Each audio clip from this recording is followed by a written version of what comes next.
Undertale is an indie 2D top-down role-playing game which uses bullet hell mechanics for combat encounters. You play as a child, sort of, who has fallen down from a 200-meter high chasm inside of a mountain and survived because in this universe, landing on flowers negates all fall damage. As you kill enemies and you level up, your overall damage and health increases, but your overall reputation decreases, and depending on your kill count and your reputation, the game changes, and it gives a unique ending to how you played in the game.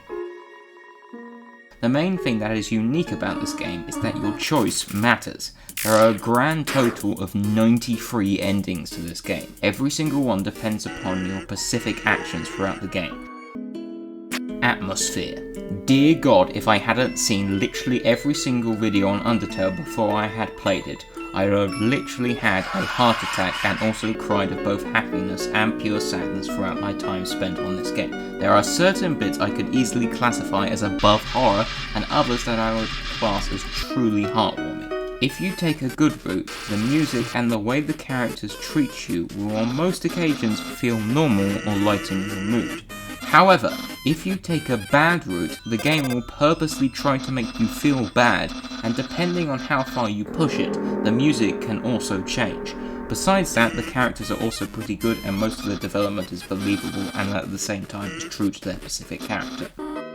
Graphics. They aren't great, they aren't terrible, but it's noticeable. Right, so the game is a 10 plus apart from Xbox because of the gambling implement. I do not understand why this game is a 10 plus. In my opinion, it should be at least a 14.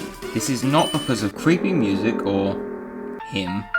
It is simply because, ahem, girl at end of kill everything route makes her eyes bleed, and also other horror implements. Additionally, certain music for this game is abysmal.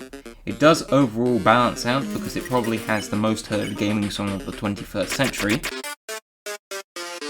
However, it's not necessarily the tune that's bad about some of these songs, it's the instrument, if you can even call it that. If you like immersive games with great characters but are also not put off by not great graphics, horror, and weird instruments, Undertale is the game for you, full stop. I can easily see someone with these requirements spending easily over 50 hours on Undertale, so if you do, seriously consider getting it for yourself. However, if you only like high-def games, are allergic to horror, and you don't like quirky instruments, you should probably pass it by. But if you fit in between these two extremes, I would suggest at least trying the demo. If you can get it, that is. It gives a good feel for Undertale and it's free.